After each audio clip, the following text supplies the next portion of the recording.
do that. But we need to see that. Yeah, but I'm not doing my presentation. I don't want to see that at all. I want to see my presentation. I want to cut off.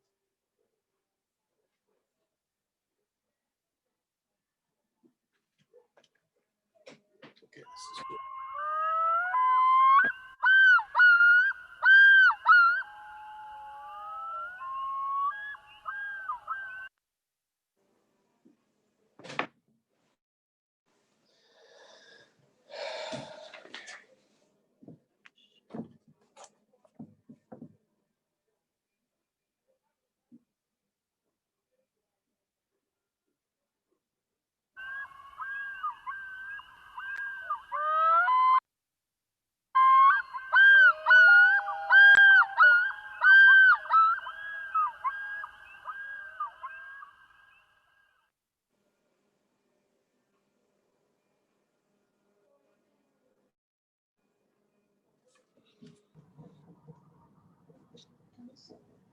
Good evening, everybody, and welcome to Sewer Park Audubon Center Naturalist Lecture Series. So I'm Joey Manson. I'm the Center Director at Sewer Park Audubon Center. Welcome tonight.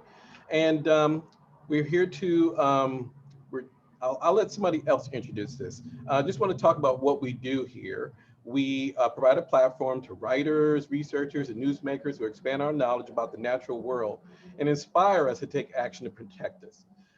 So tonight we have a really special treat. We have Linda Mapes, the Seattle Times reporter, who is going to be the MC for tonight's program. And Linda, if you're not familiar with her, which you really should be, she's the person for the Seattle Times who covers the environment, natural history, and Native American tribes.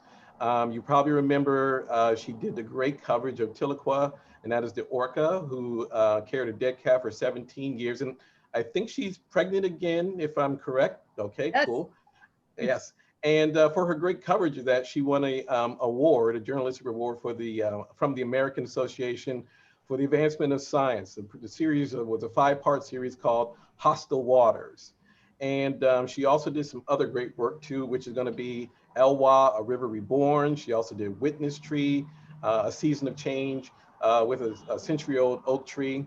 Also Breaking Ground, and another one called Washington, and coming very soon, if you can wait till 2021, Orca, Shared Water and Share Home. So we're always happy when we can cross paths with her and connect with what she's doing and grace us with her time and presence, with her knowledge. We thank you so much for hosting tonight, Linda. Welcome to Sewer Park Audubon Center.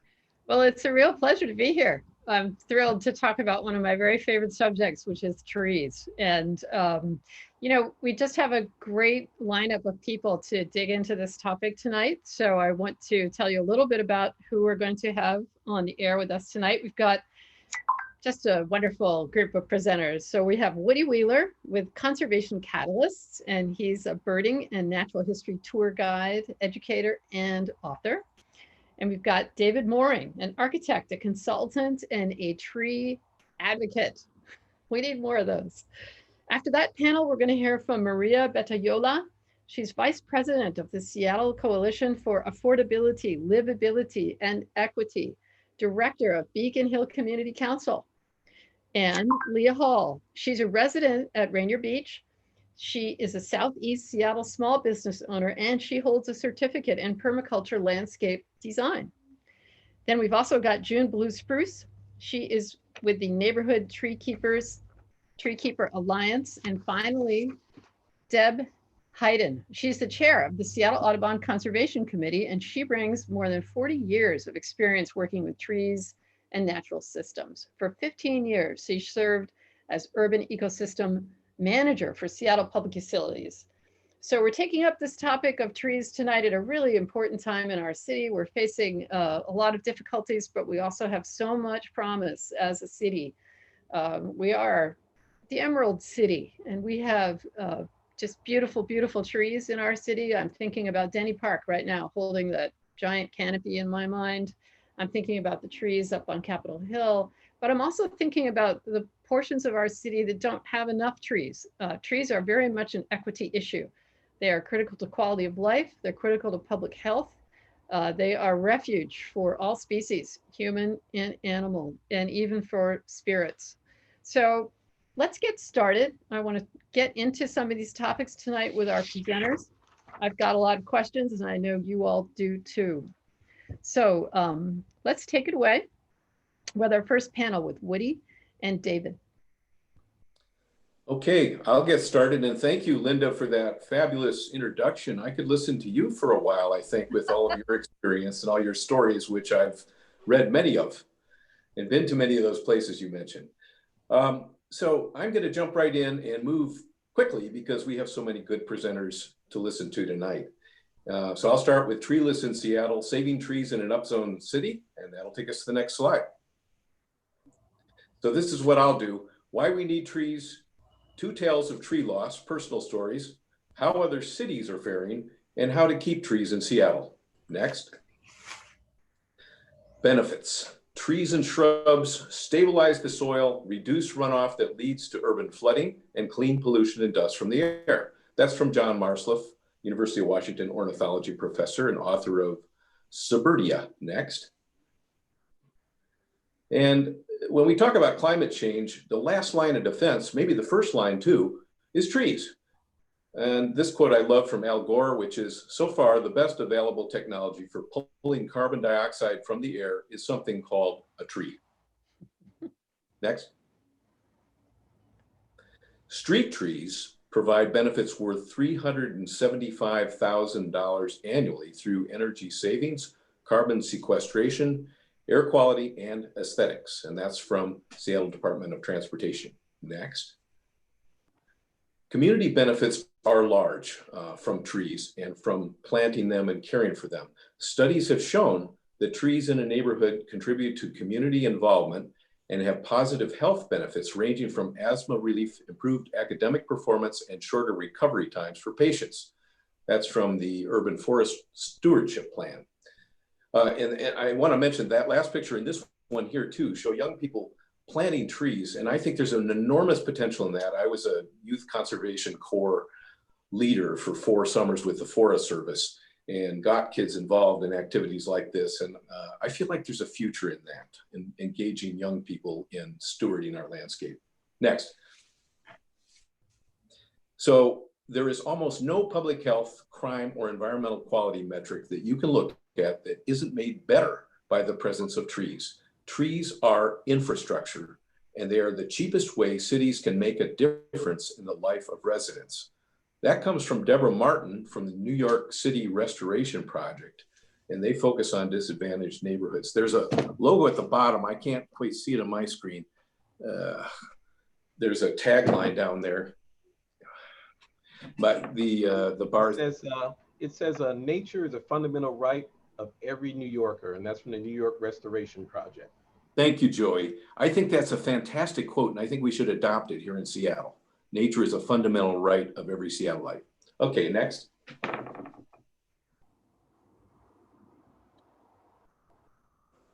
Trees and crime. Too many people think that living in closer contact with nature is nice. It's an amenity. It's good to have it when you can afford it. They haven't got the message that it's a necessity. It's a critical component of a healthy human habitat. That's from William Sullivan from University of Illinois Landscape Architecture Department. And there's a graph at the bottom there and a photo of a park in England actually that shows how crime diminishes as trees are added to the landscape. Next. Trees and social justice. Social justice is at the forefront right now, as it should be, given what's going on in the world, especially in the United States. Dr. Robert Bullard, known as the father of environmental justice at Texas Southern University, where he's a prof. If it's going to be too hot outside, we know who's going to be affected. If we're talking urban heat islands, we know who cannot afford to run their air conditioners 24/7. And then from Ibram Kendi, who has the bestseller, How to Be an Anti-Racist, do nothing climate policy is racist. Next. Well, there could be a whole presentation on bird habitat and trees, and that might be something, Joey, for you to consider later on. So I'll just summarize that nesting, cover, fruit, seeds, bugs, sap, perching, and migratory stopover sites are in trees, and birds give back through pollination and seed dispersal, beauty, song, and inspiration. Next. So here's one of my two quick stories. This is called Once Upon a Hemlock. That's a view that we used to have out our backyard. Next. Oh, no. It was a Western hemlock, 80 feet tall, 80 years old. It was, by city standards, an exceptional tree. Next. So our neighbors, I spoke with our neighbors about this, and I tried to reason with them when I heard that they were planning to take it down. And I said, how about limiting it up to improve the light and safety aspects, which they were worried about? And then how about getting rid of the English ivy, which is choking it? They said its health is failing. I suggested that might be why. And third, I said, you know, we'll even pay for a second opinion from another arborist. Later on, I found out that their first arborist told them that this was an exceptional tree. They cut it anyway. Go on next. So this is the bottom line. Save the trees, don't cut them down when you can trim them. And this sign is somewhere on Capitol Hill. I see it every time I drive by. I think it's on MLK Way in Union. Next. So they hired an arborist, permit was granted, and another exceptional tree was destroyed. You can see it getting limbed up on the left, and on the right is now part of the urban heat island where the hemlock used to be, and quite a few other trees too. Next. This merlin will never again perch on that hemlock again. And there are quite a few other birds that migrate through there, including western tanagers and Bullock's orioles. We've seen bald eagles and osprey before on that tree. Not so anymore. Next. So here's on the macro scale, the upzones that we have all over town. One happened 3 blocks from my house, and I did an inventory of the trees and shrubs. Next. So this is the area I did. It's up here in Ravenna, near where I live. That's Roosevelt High School on the right. You can see downtown in the background, to the south, Lake Washington in the back left, and the red marks a 7-block area. Next.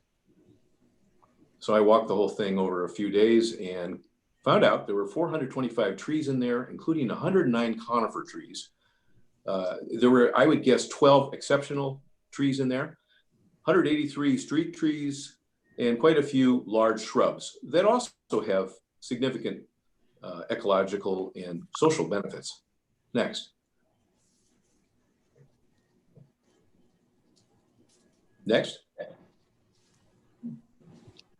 So right across the street from the upzone is a previous upzone, and you can see what it looks like when development comes to town.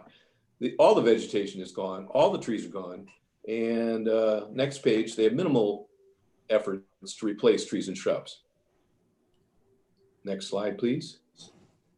There it is. Oh, no, there was one between. We skipped one. Huh. All right, well, let's go on. This shows that the remaining trees exist only in the surrounding residential neighborhoods, and it's a stark contrast from the developed land to the neighborhoods where there's a bank of trees remaining. Next. So in summary, we're losing up to 12 acres of trees citywide, according to the EIS that was submitted as part of the upzones. I think that's too much, unacceptable, and that we could do better. Number 2, reducing the tree canopy conflicts with the city's own 30% goal, and reducing tree canopy damages the city's environment. Trees moderate climate, clean the air, store water, reduce runoff, provide vital health and aesthetic benefits. Removing trees, this is an important point, last but not least, removing trees makes Seattle less livable, especially for its poorest, most ethnically diverse residents. Next. So in a nutshell, too many trees are being destroyed in upzone areas under current, what I would say are weak tree protection laws. We can do better, and that's what the point of this meeting is tonight. Next. So in 2013, the city of Seattle did what I think was a very well done urban forest stewardship plan. in that plan was a 30% tree canopy goal by the year 2037. By 2016, we had achieved 28%. However, a lot has changed since then, and a ton of development has happened. And right now, I don't know the current percentage. I think David will help us understand what that might be. My sense is we've been backsliding. Meanwhile, in other US cities, New York City has 39% tree canopy. Atlanta and Tampa, Florida, 36% in those two cities. And our neighbors to the south, Portland, have 30%. They have a current goal of increasing that to 33. Next, please. There are also a number of cities with tree cutting moratoriums, which disallow the cutting of large trees. Atlanta, Cambridge, Lake Forest, Richmond, San Marino, and South Miami. Richmond and San Marino have moratoriums while they are finishing their tree ordinance. Why can't we do that? I wish we would, because in the meantime, while we're waiting for our tree ordinance to get approved, the trees are falling. Next, please. So I'm urging everyone to help pass the tree ordinance now for social and environmental justice and all the reasons I've just outlined. Next, please. The tree ordinance offers a simpler, smarter, and stronger set of protections for Seattle's urban forest than we have currently. Next. Oops. There we go. It helps protect urban forests in 7 ways. Expanding the permit program so neighbors have 2 weeks public notice. Number 2, certifying tree service providers. That's currently not done comprehensively enough. Number 3, replacing significant trees that have trunk diameter of 6 inches or greater.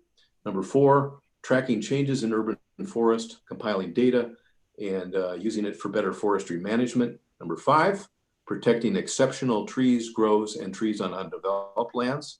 Number 6, encouraging tree retention on already developed lots, like the situation I mentioned behind me, where they had those trees, and slowing down the loss of those significant trees.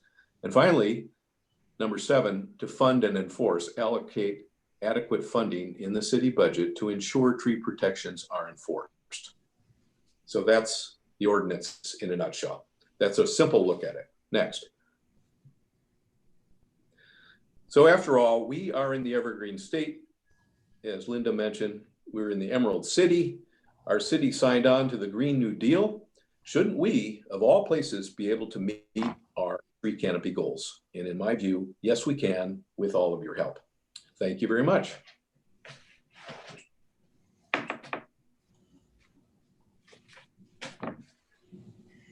Well, that was just a devastating but fascinating start. Thank you very much, Woody. We're gonna move on now. David's gonna pick it up. David? Thank you, Linda, and you can proceed. I'm going to go through a number of slides here, and thank you again, Woody, for a great presentation, as well as thank you for the Audubon for giving this opportunity to reach out to people. I'm going to turn off my video just so you can see most of the screen, and you can go to the next slide. I'm going to be talking about the also important tree canopy cover, why it matters in the Seattle region, and how Seattle is doing with its tree canopy goals that Woody had talked about. Next slide. Seattle has done some excellent work in terms of helping people visualize what the tree canopy is in Seattle and in their area. This is an example, say, from the Seattle Department of Construction and Inspection, or SDCI, Geographic Information System. It's available online. Basically, anybody can go and zoom into their particular area, and you can easily see which areas have some green and which areas do not. Next slide.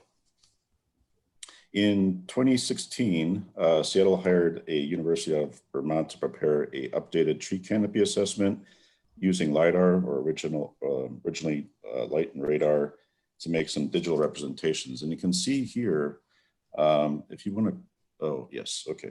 You can see here that wherever there's tree canopy, as you see on the far right, there is cooler temperatures, which you see in that middle image.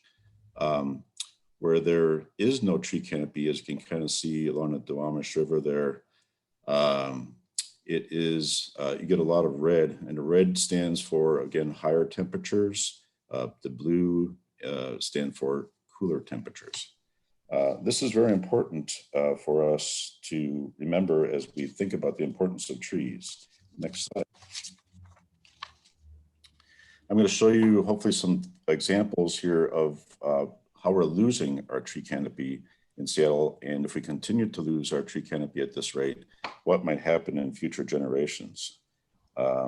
Currently, Seattle is the 10th worst in the nation in experiencing the impact of surface temperature, or commonly referred to as urban heat islands. So this artistic model would kind of represent, after a few generations, if we keep on losing tree canopy at this rate, what might happen in terms of the surface temperatures. And you can see it just get redder and redder. Next slide. The LIDAR study, next slide, I'm sorry. The LIDAR study that was done in 2017 also generated an estimate of how many large trees there are. As you can see on the left-hand side there, about 6,338. Some of those I might want to point out are skyscrapers in downtown. And the also shows about 3,200 tree grows. And there's one click here, Linda, and I'll pull over overlay. Just one click, one next. There we go. This is kind of an overlay that was actually done by, that I've seen first from Josh Morris of the Audubon. And basically what it shows in the green is which parts of Seattle have a canopy cover that's equal to or greater than the 28%. 28%, by the way, is the average tree canopy cover in the city. And those other areas in the lighter blue have less than the 28%. So you can basically see there's a one-to-one correspondence between the tree grows and where we have that 28%. So tree grows are very important. Next slide. I want to talk about now the Seattle Department of Transportation. If you're looking for some references, just go to their website and Trees for Seattle. It has an interactive website that quantifies the tree canopy and the street trees. So on this tab here of the urban tree canopy, it shows a percentage of canopy cover, which, canopy cover is basically the area of trees versus no trees, by census tracts. And I want you to observe the low value of the, one quick click here, Linda, that's going to help slide this over. Thank you. Observe the low value of the canopy cover in the southeast of Seattle. In 2016, again, the average cover in Seattle was 28%. And as Woody mentioned, by 2037, the stated goal is 30%. So some of these areas that have 13 to 24% canopy cover, or even less, will have to have more trees planted. Next slide. Another graphic, another quick, let's go to the next slide. Sorry about that. Another quick reference is the SDCI, again, Seattle Department of Construction and Inspections has a GIS map that actually shows the tree cover on a block by block and actually the individual properties level. You simply go in there, you zoom into your area.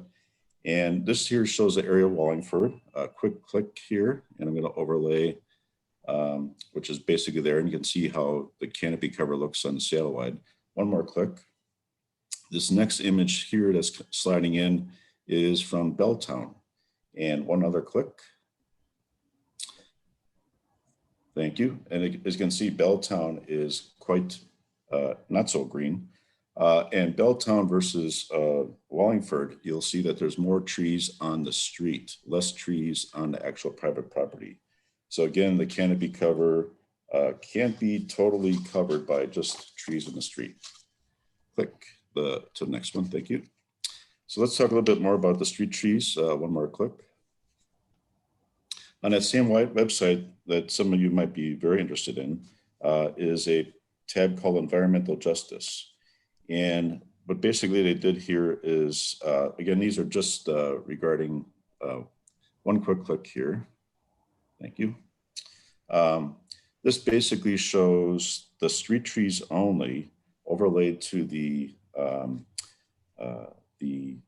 race and equity mapping that the city of Seattle has prepared. And you can see the most disadvantaged areas of Seattle. And the area outlined in green, basically, the city has established as very, very highly disadvantaged census tracts when it comes to street trees. One more click. The next tab over is Street Trees of Seattle. And that basically maps the 250,000 street trees that we roughly have. And if you want to click one more time to slide this over a bit. What you can see here is that the red dots are street trees owned by private entities. The blue dots are street trees owned by the city of Seattle. And so the city of Seattle only owns 40,000 of the 250,000 street trees. So basically, it's pretty much bring your own trees. And this could perhaps have a significant reason why our disadvantaged areas have so few street trees, because they're not able to plant those trees. One more click.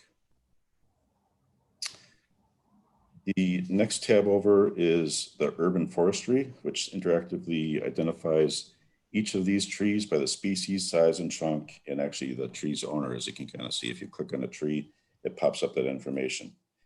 You can see that many of these trees are smaller in size because a lot of times street trees are removed when development on private property takes place. So to accommodate that, I believe the Seattle Department of Transportation has decided that they're going to plant twice as many trees as they take down. Next slide.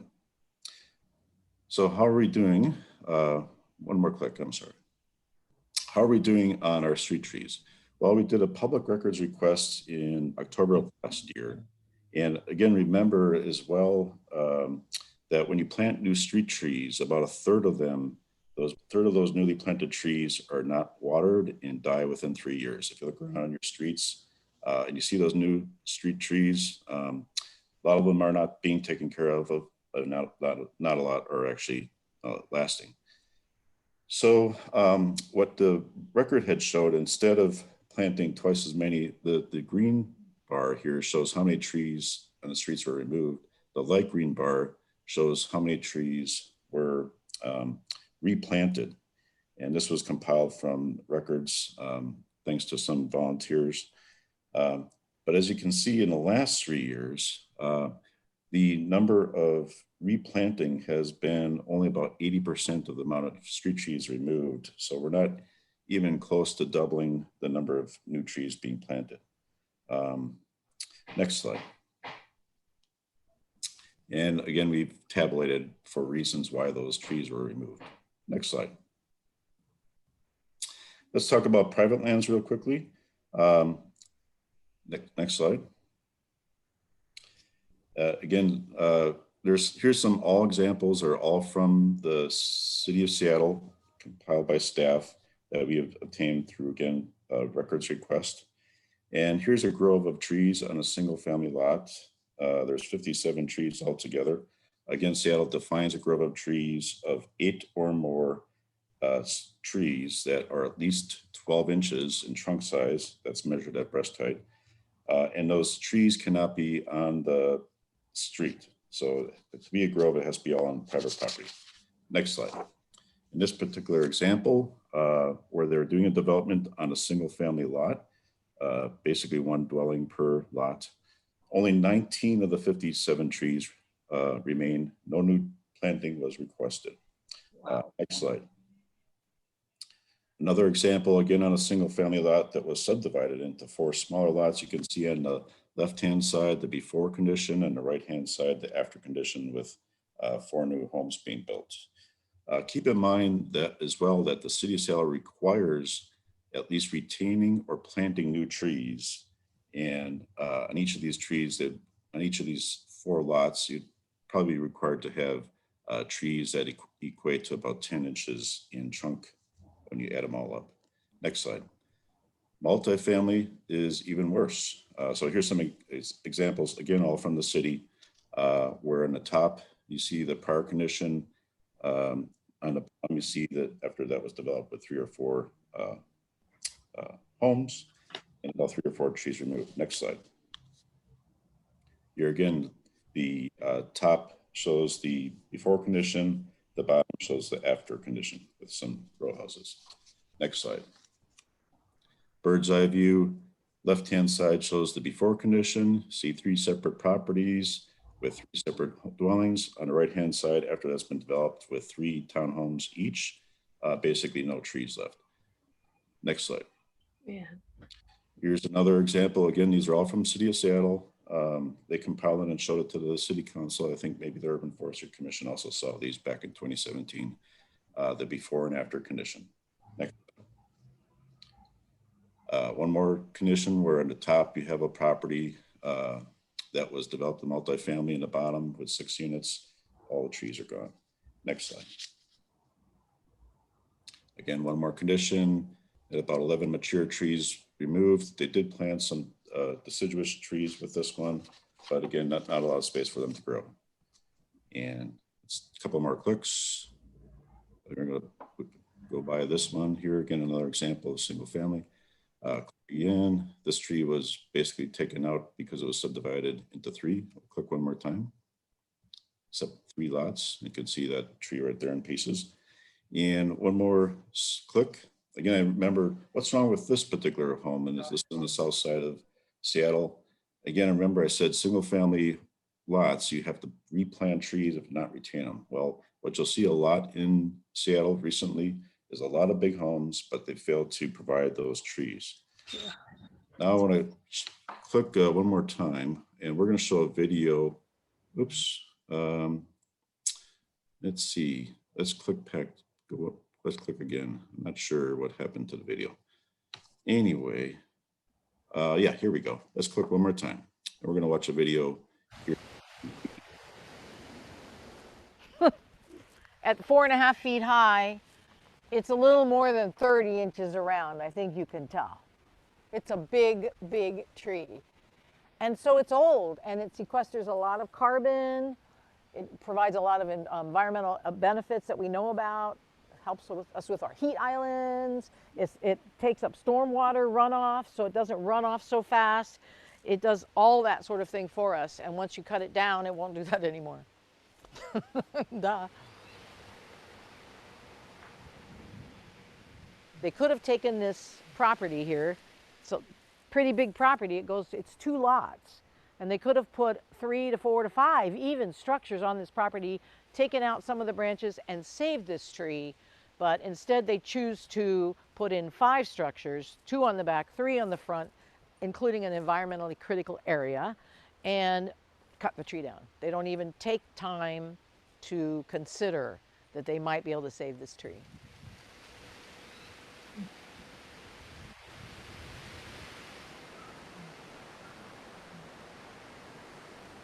I'm not hurting you.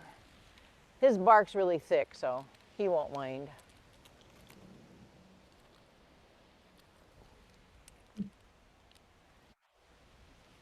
So we need to save this tree. This and all the other ones. Let's preserve the trees.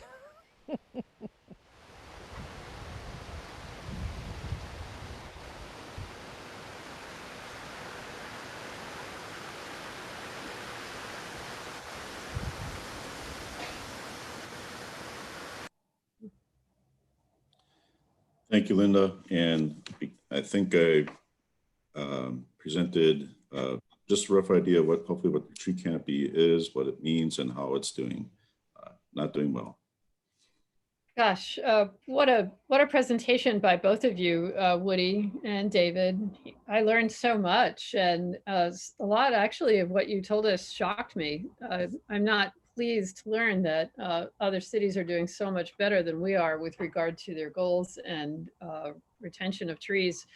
and even moratoriums while we figure this out. Why, as you say, why can't we do that? It's just tragic to lose a tree like this beautiful tulip tree. You know, my inbox at the Seattle Times is too often full of these terrible stories from citizens who have a tree that they love that is at risk, and very often this is how it ends. And I think it's very powerful that that was a video, so that you can hear the leaves and you can see the beautiful dappled light. And gosh, Woody, the picture of that Merlin at the top of the hemlock, your heart just goes out for the other beings that rely on these trees to exist and also brighten all of our lives. So, but I have a question for you both, because you are so knowledgeable and so steeped in this terrible trade-off that we do face as a growing place between density and people, trees and space, affordability, transit-friendly development. We want people to live in the city. We really do. More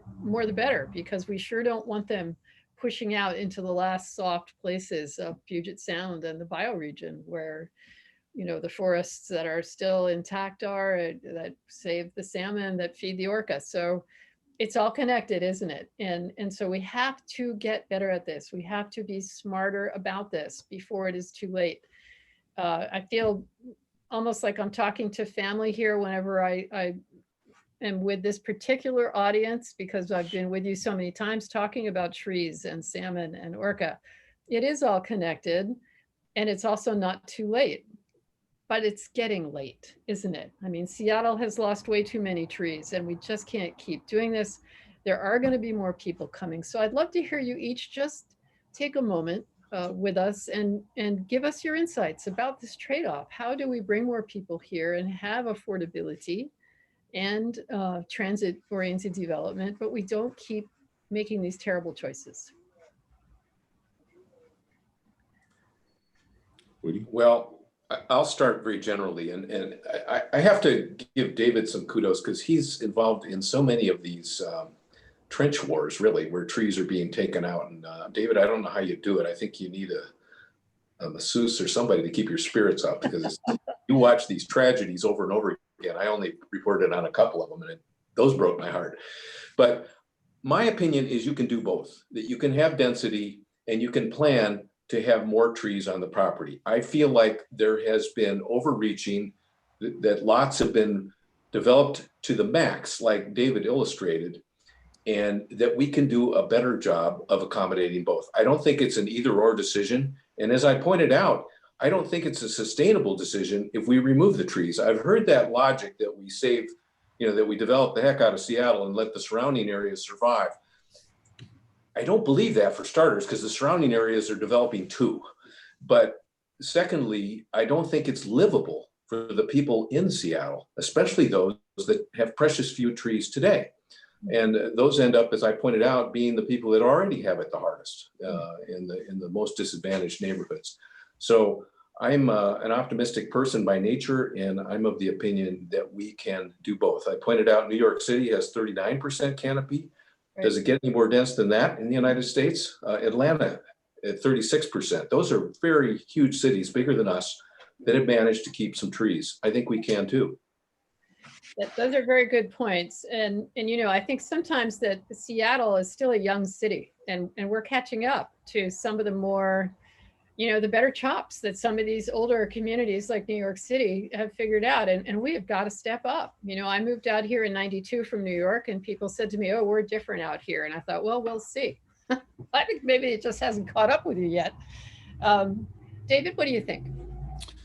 Well, again, I've showed the bad examples. There are some good examples too. Like I was going to show some slides in Ballard in the hub region, where it's again, low-rise multifamily, and there's like a 7,000 square foot lot that had 3 large exceptional trees. Well, guess what? They're still there. They got 6 row houses on that lot. They shifted the location of row houses to accommodate those 3 large trees, and it can happen, and that's going to usually require local people that live in that area get involved early as they see the yellow sign go out on the front, say, hey, what's going on here? there's a large Doug fir tree on this lot, and is that going to be saved? And we found that that type of involvement in the city of Seattle, Department of Construction cannot do this on their own. They usually need to have community involvement to help protect these trees. And there's also examples, I should say, that maybe we're losing the idea that we really need to be intentional with our zoning. That means since we are moving away from single family, I think there's going to be a push for that. And single family has like 2/3 of our tree canopy. We're soon going to be even at a higher risk of losing that tree canopy because there's going to be multiple units on a lot. Now, there are larger cities that, again, I have examples of in China, say, for example, much larger city. But what they did is they planned it. So it's basically about a 50-50 coverage of building green space with trees, building green space with trees. Right now, the way it's set up, it's we're thinking about just street trees, and that's all we're thinking. And we need to change that attitude. Right, little tiny street trees. Right. And I thank you for that observation about bring your own tree. I never heard that before. I didn't even realize that that was the situation, that so many of these trees that are that are being planted are only being planted by people who felt like putting them in their tree lawn. I didn't know that. So that's really interesting, and it opens the door as well to maybe the fact we ought to be doing a heck of a lot more of that, and also, you know, being really good on the maintenance. Well, I'm going to thank you both for this first panel. What a great solid foundation to keep our conversation moving. We're going to move now to the second segment. And to remind you, we're going to have Maria Betayola, Vice President of Seattle Coalition for Affordability, Livability, Equity, and Director of the Beacon Hill Community Council, and Leah Hall, resident of Rainier Beach.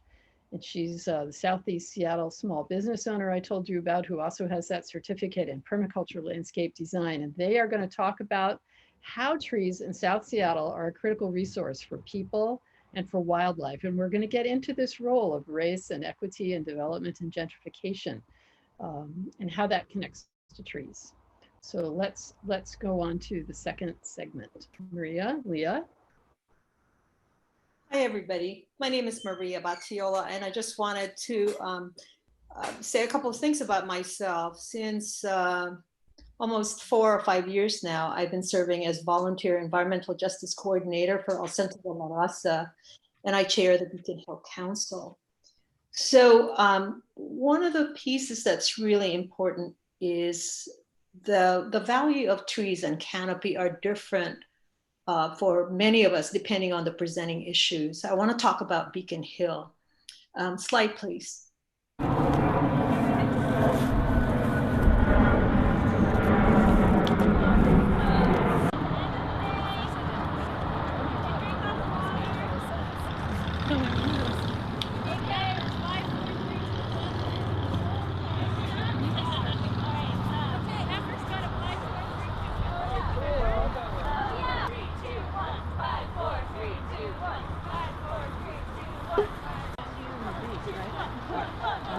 Yeah, so we have to. I'm not sure what he did.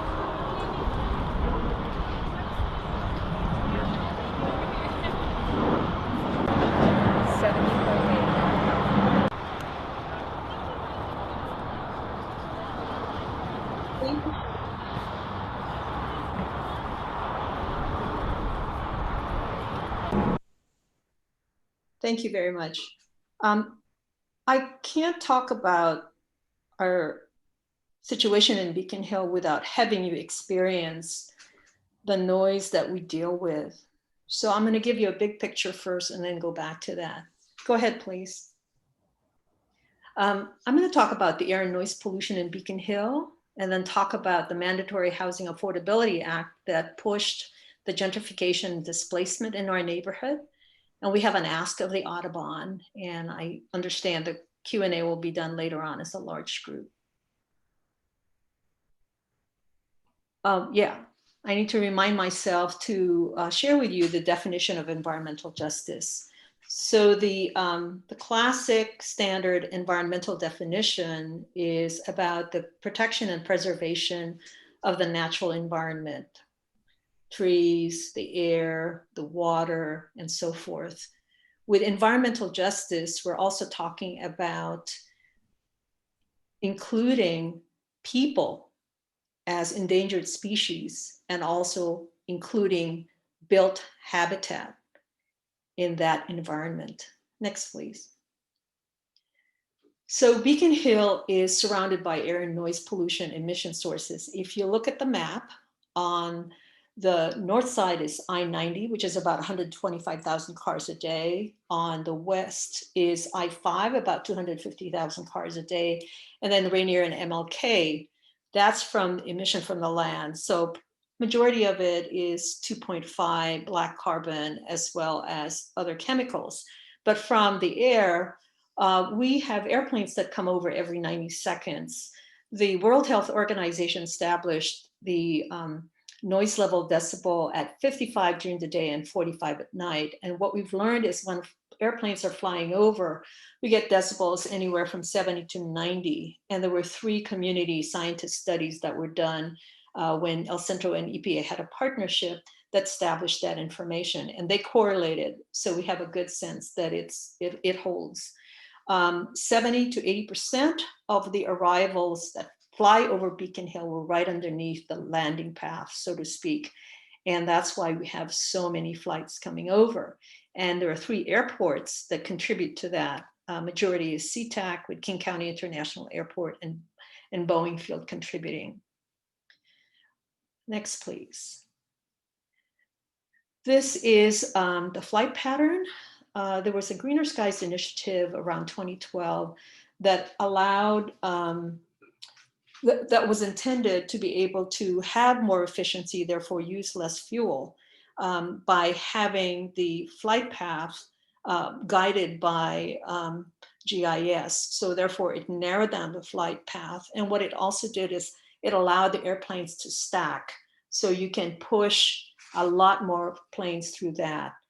And if you notice on the left side, which has the green pathway, that is for departures. But if you look at the right side, which has the red pathways, it is kind of deceiving because you have all these airplanes coming through the flight path, and Beacon Hill is the yellow slug right in between with an arrow, and it comes over Beacon Hill. So it's not that it gets reduced with a singular line, but it's the density that we're really concerned about.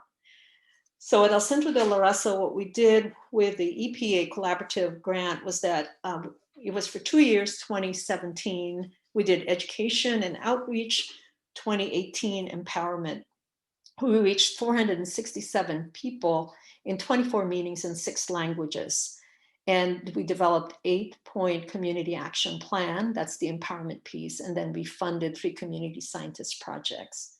Next, please. The health injustice, the negative health impacts is for the air pollution. We're talking about respiratory, so asthma attacks, reduced lung capacity, eyes, nose, throat, lungs, irritation, heart disease, and long-term exposure is cancer. Whereas with established noise pollution health impacts, you are really talking about heart disease. Even when people are habituated to the noise, their body still responds to it.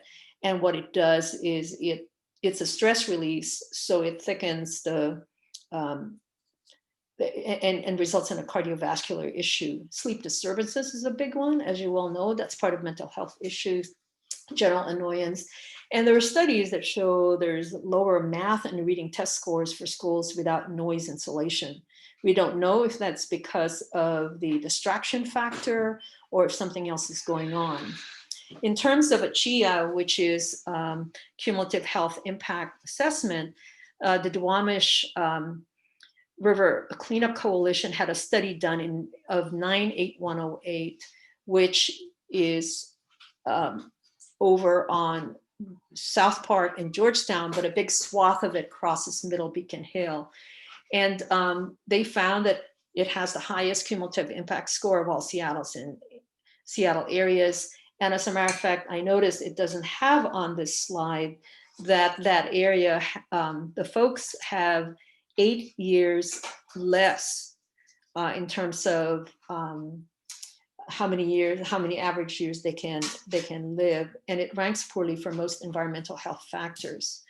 The other piece around the air is that there's what they call ultrafine particles. And there's been a study that the state conducted. It's called the Move Up study around the fence line communities. And then the city of Seattle has given us funding for not given us funding, given funding directly to University of Washington to study ultrafine particles. Ultrafine particles, they are so fine that they permeate, and there's cognitive impact. And there's a 10-year study down around LAX that showed that there was a correlation with premature births. Next slide, please. When we're talking about not just environmental and health issues, it's called environmental and health inequities because of the population that's impacted. So who lives in Beacon Hill? 1 out of 5 residents are poor, 44% are immigrants, refugees, and foreign-born. 36% don't speak English well. So just think about what educational materials, what access to health, what access to educational information. This back in 2010, when we pulled together the EPA grant, we identified that close to 80% of the residents are people of color. And in the 2019 information from the Department of Neighborhoods, it shows 72% of Beacon Hill are people of color. And so we're probably looking at displacement and a lot of other people moving in. Next slide, please. So the community action plan really was talking about how to deal with this air and noise that was highly impacting us from the airplanes as well as from the roads. And because the higher impact was for airplanes, it was really important for us to build organizing capacity, continue the educational meetings, and our community, whereas they were habituated into the noise and sound, during those meetings, we actually had an opportunity to say, it is different. When you're in a different neighborhood, is it quieter? Is it, the same? Is it noisier? And so from there, it was like, waking folks up to go, yeah, this is different. And what can we do about it? And so we've talked about changing the flight paths, which really is the most direct but most difficult thing to make happen. We did the measurement of the noise. The video that you heard was from a project by Beacon Arts, wherein they literally were at the Jefferson Park on Earth Day, April of 2018. And as the planes flew by, they drew so that we can have a visual representation of noise. And they also documented. And there were, if you notice, there were 3 people. One measures, calls it out, one person writes, and there's another person, an artist who writes it on the mural so that there's a check back. Obtaining mitigation. Beacon Hill is not eligible for mitigation. We're not a fence line community. We're not part of the 150 study. As a matter of fact, it was a big lift for us during the legislature this year, which is very short. I think it's 2 or 3 months short.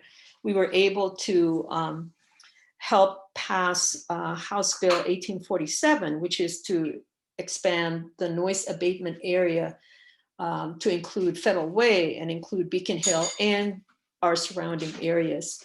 And that is just so that we can pursue mitigation legally within our state of Washington, our area. And this impacting flights, there's 7 levels of government, and that's a 1-hour orientation on what we're doing along this front, including having a national bill that's introduced by Representative Adam Smith called Aviation Impacted Communities, so we can get eligibility for mitigation. Number 6 is plant trees. And I think our folks didn't realize that it isn't just planting trees, but keeping the trees that we have, and then addressing other sources of pollution and promoting alternative transportation. Next slide, please. Our status is that pre-COVID, airplanes fly every 90 seconds at 70 to 90 decibels, way higher than the 55 during the day and 45 at night. Well, guess what? SeaTac is going is going to have what is called Sustainable Airport Master Plan that will have an environmental assessment coming out January of this year. What it proposes to do is to double international flights, triple air cargo, and increase from 47 to 66 million air passengers. So what we're asking is for an environmental impact statement. And there's a lot of work that is necessary to be able to push back on this. Next slide, please. So parallel to the fact that we need the trees to help filtrate air and noise, we also were dealing, this time from the Beacon Hill Council, is dealing with the Mandatory Housing Affordability Act in terms of gentrification and displacement. Slide. And click it again, please. So when we, in 2014, the mayor's office asked if Beacon Hill Council would support, back then it was HALA, tons of beautiful ideas. And one of the ideas is MHA, Mandatory Housing Affordability Act. And it was a very interesting concept, and that is to create money for low-income and affordable housing. There would be a certain portion of fees that would be required of the developer to pay in lieu of if they did not want to build within that housing, low-income / affordable housing. And our concern back then was that we already had an urban village established at the north end of Beacon Hill, and that we felt with the expansion of that urban village, it would further exacerbate our air and noise pollution. There was no concurrency plan. Concurrency is when you do a development and you consider green space, you consider roads, schools, height, bulk, and scale of the development and so forth. There was not that concurrency, and Beacon Hill was already being used as a cut-through road between the highways, between I-5, I-90, MLK, and Rainier. So it was really important for us to address those.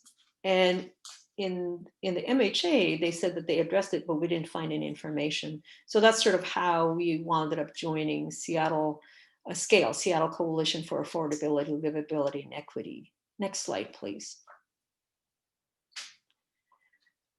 What was really important during that time is that there was a lot of concern for the current tree ordinance because it didn't have a compliance. It was understaffed with regards to an arborist and permit reviewers. So we knew that trees were really key because of our air and noise pollution issue. And we joined Tree Pack and also Tree Keepers to support the Urban Forestry Commission plan. And so it was like heavy lifting. I think Tree Pack and Tree Keepers, frankly, did more work. And as we were promised in 2017, there's going to be a new tree ordinance. Didn't happen. 2018.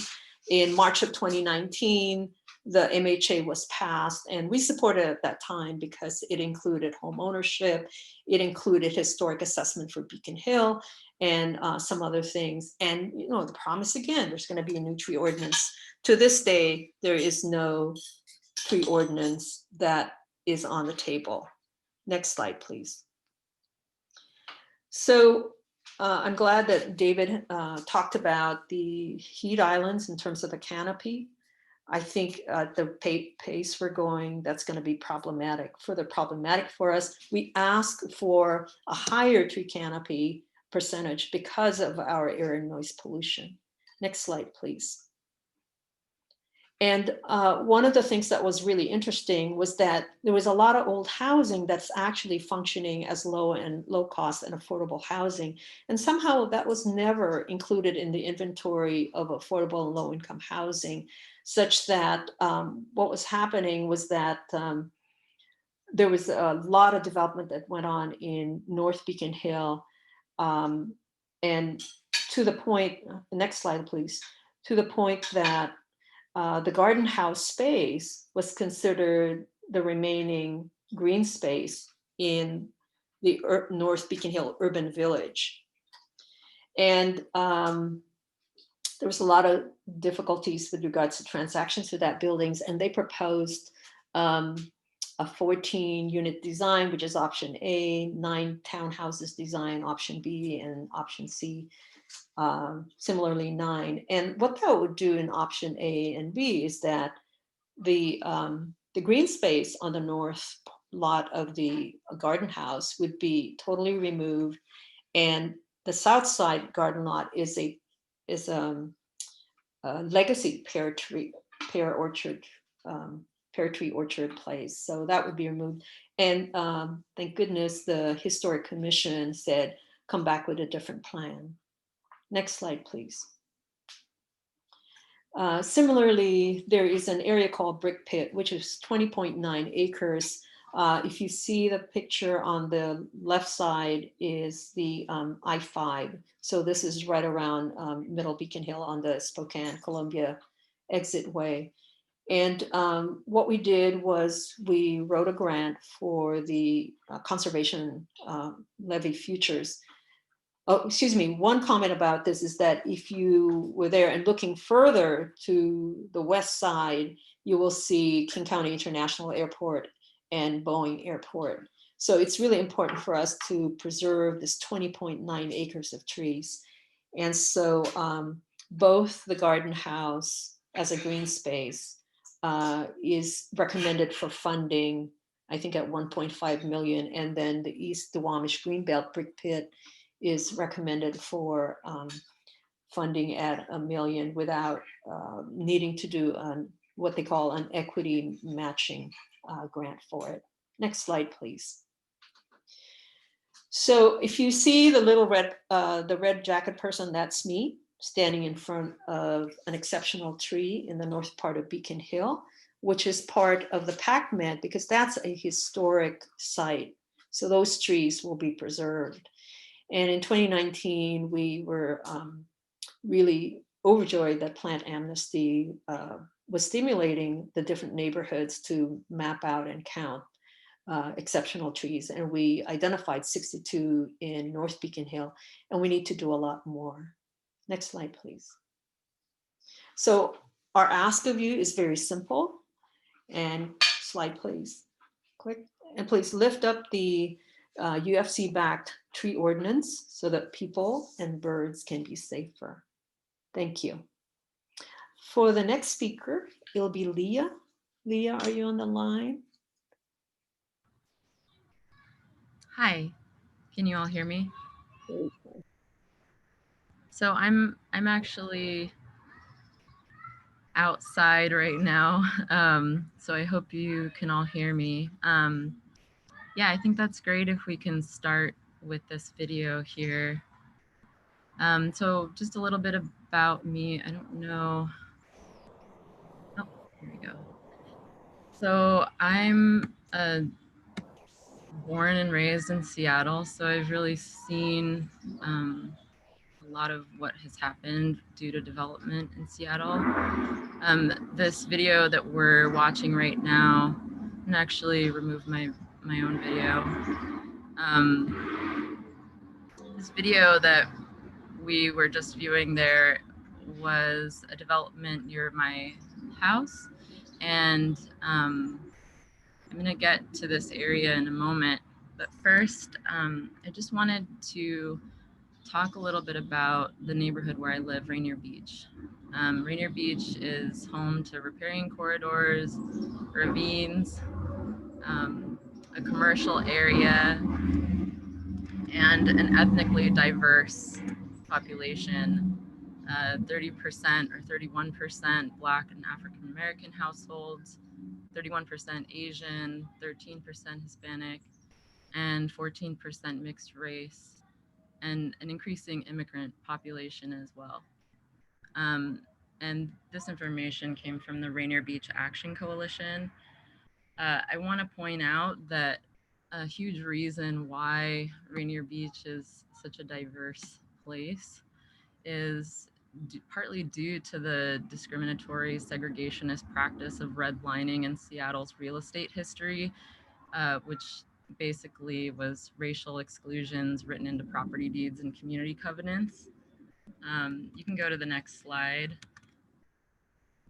So I want to discuss, as a lot of the previous speakers pointed out, the relationship between the urban environment and its impact on Black and Brown communities and the inequities that these communities face due to tree canopy loss. So alongside its ethnic diversity, Rainier Beach is also home to several diverse green spaces where communities of trees and wildlife reside. And in recent years, I've witnessed what I would call a land grab by opportunistic developers who have no connection to nor cultural context for the land, really. And these development sites are not vast parking lots transformed into affordable housing. They're actually heavily wooded areas alongside creeks or directly on wetlands, subdivided into large luxury single family market rate homes. And when I'm talking market rate, I mean, you know, $650,000 and up. I want to focus on this one particular project because I've lived through its transformation. You can see right here, this is the development site that I'm going to talk about, which is now called Kubota Village. You can see this is just really a part of this area. It's about 4 acres. Today it's called Kubota Village, and previously it was 4 acres of mature forest and wetlands and seasonal marshes, and is also an environmentally critical area with a steep slope. As you can see in these pictures, the forests comprise big leaf maple. What you can't see in these pictures are like up over the hill, red alder, western red cedar, quaking aspen, bitter cherry, willows, Douglas fir, cottonwoods. And among the shrubs were red huckleberry, red flowering currant, Oregon grape, thimbleberry, sword fern, snowberry, bracken fern, some ground covers, salal, wood sorrel, and many, many more. And because of this really rich and lush environment, some of the inhabitants and visitors to this place were owls, eagles, hawks, bats, pileated woodpecker, towhees, chickadees, starlings, red huckleberry, finches, and many more. I got a little lag in my audio here. Are you guys, can you hear me okay? Let's see. So in addition to this wildlife that visited this spot, I want to talk about who else enjoyed this space. And in particular, neighborhood kids. I also want to talk specifically about one family just to help you visualize who enjoyed this place. So you could go to the next slide. So one family in particular affected by this development was a Black family who lived in a home that they rented for over a decade. And for years, their landlord had agreed to someday sell to them. The teenage boy would often go to these woods and I'd just see him like sitting on a log deep in thought. I could see that clearly this was a place where he would go to seek refuge and just contemplate or just be relaxed. He and his friends and his little sister would run around and play back there. He'd also build structures and artful sculptures with fallen branches that were pretty amazing. And so it was clear that the kids had a really intimate point of contact to the natural world. And if you can just imagine, you know, what might be felt sitting in this space and hearing the leaves blowing overhead and hearing the birds in this rich biophony, But you can see the devastation after the clear cutting here. And this is a panoramic view standing on top. That video that you saw in the beginning was pretty much standing in the same spot. And you can also see the exceptional tree here, the Western red cedar at the top of the hill. Go ahead to the next slide. So unfortunately, when the developers broke ground on this project and the landlord saw what kind of money he could make, he entered discussions with the dad, his family, and they negotiated a purchase price for the home. But the landlord really wanted to follow what the developers did and subdivide his land. And he wanted to sell him just a slice of it for more money than was ever on the table. So you can go to the next slide. You can see this overhead view of this space that I'm talking about.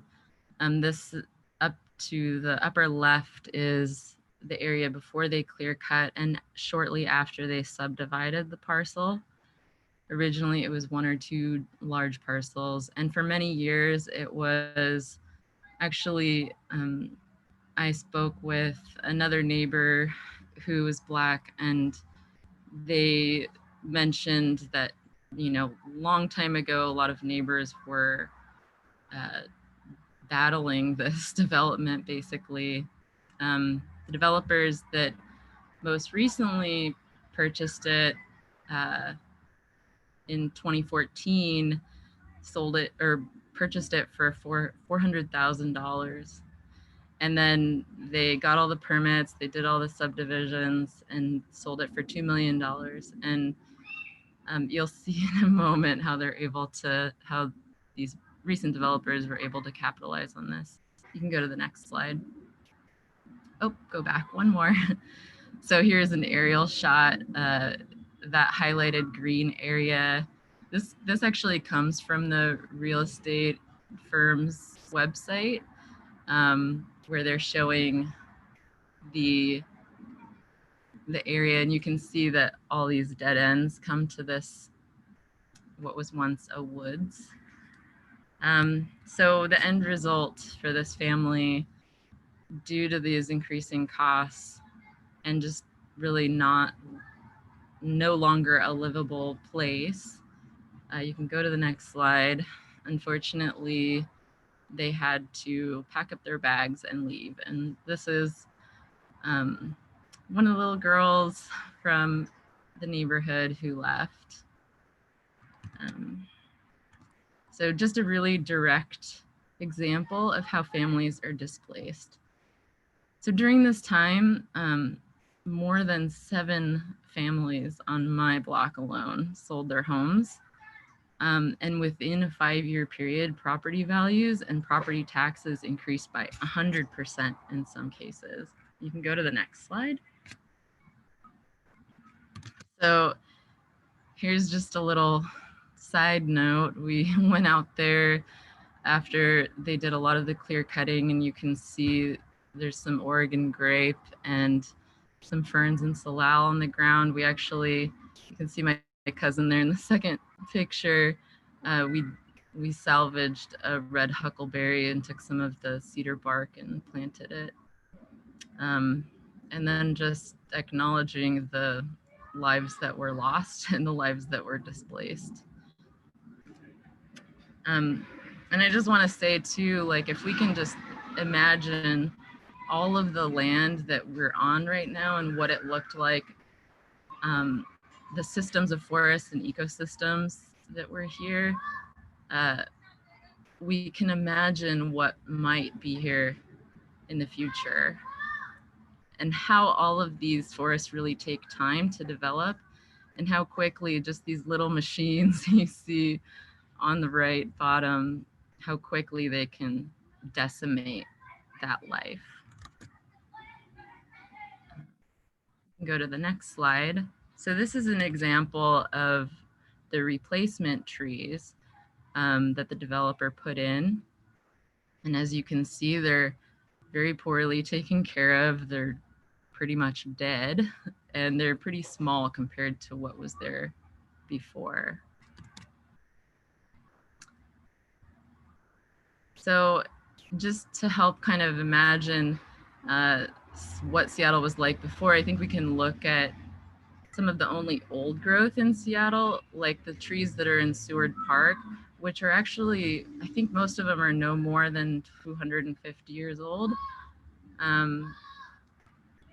But if we could just see that this forest that was here previously was really just the first succession of a forest, and what might happen if we just allowed these trees to grow old. Can go to the next slide. So this, some of these images come from the Kubota Village website, the developer website. And the bottom images are mine. So you can see the style of homes, and actually in this rendering, it's sort of funny that they put all these trees back there because those don't exist. I also want to just briefly talk about Kubota, the name Kubota, and this logo with a tree on it. Kubota, some of you may be familiar with Kubota Garden, which is across the street from this development. Fujitaro Kubota was a Japanese-American landscaper, and he acquired 5 acres of land in the beginning, and he used it as his nursery, and eventually it really grew to be this widely cultivated garden. This development has no association with Kubota. It's just ironic, and it's sort of an erasure of history. Really using the name to market this high-end good. Kubota is important because of the legacy and vision that he left behind. Some of you may know that his family were sent to internment camps, and during World War II, his son was even an interpreter for the US military. Years later, they actually gifted this land and this garden to the city. So it's now managed by the Seattle Parks Department. So I just want to contrast Kubota's vision with the vision of these developers. In the last year or so, I watched a documentary about Kubota, and one of the landscapers that worked for him said that his approach to landscaping and design was really informed by nature and seeing what the land really wanted, versus in this instance, the developers really just saw maximizing square footage to maximize the return on their investment without any thought about the community and the context they were in and who is going to buy these houses.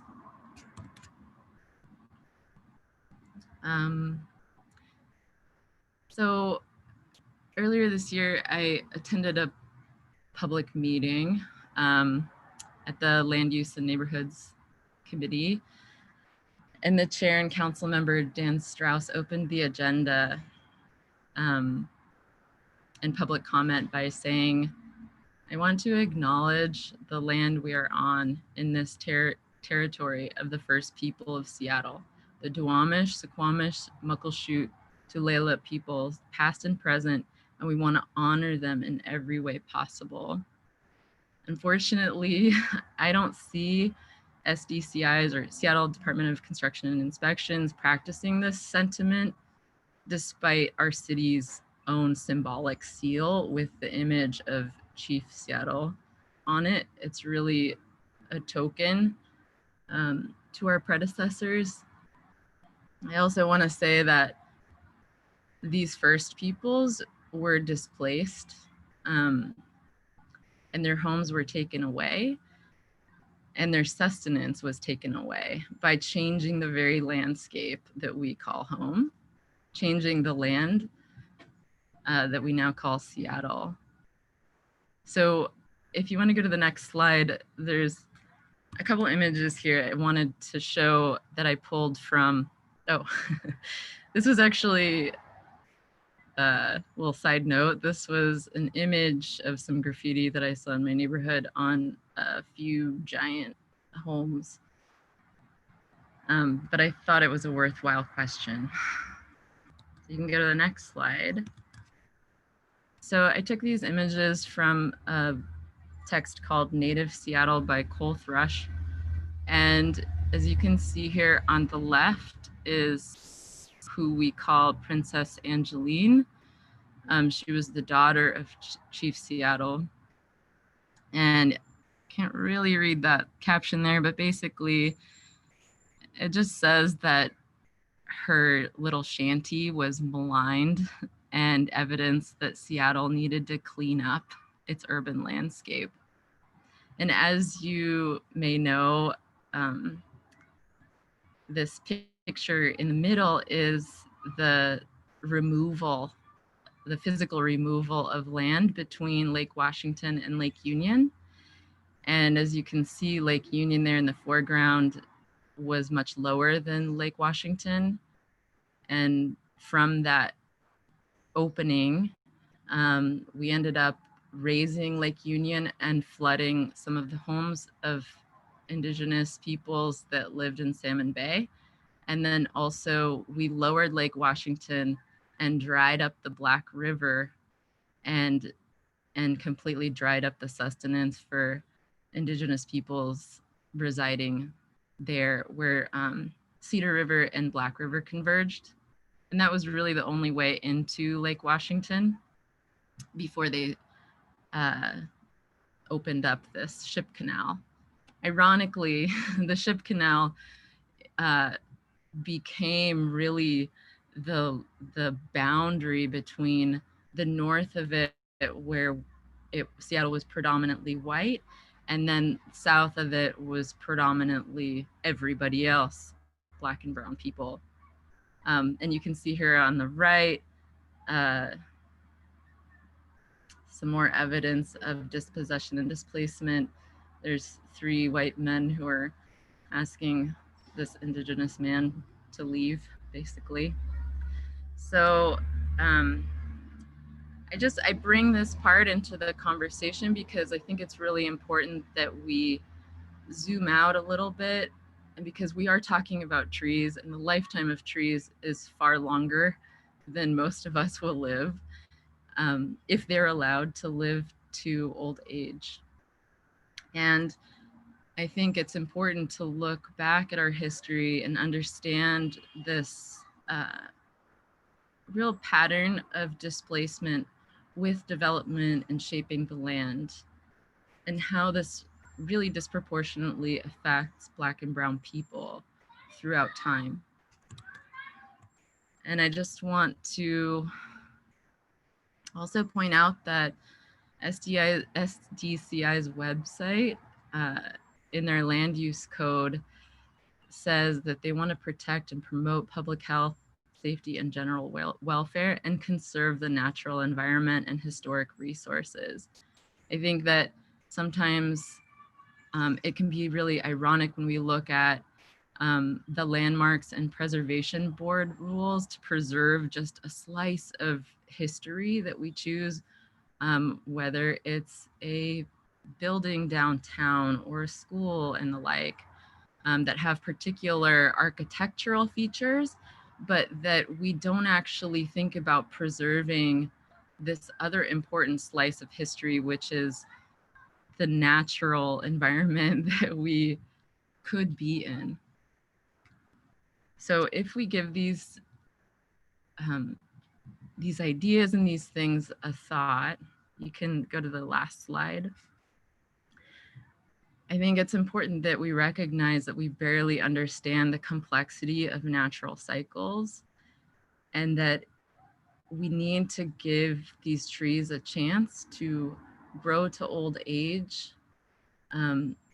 because our fast and instant gratification for development is really, it doesn't have the kind of value that the trees bring to our health and well-being.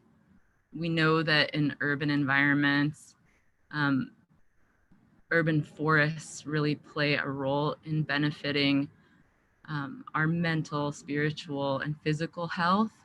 And we know that these are inequities that exist within our Black and Brown communities. So if we understand where we live and we understand the history of where we live and the peoples that were here before us, we might know better how we should live to carry us all into the future.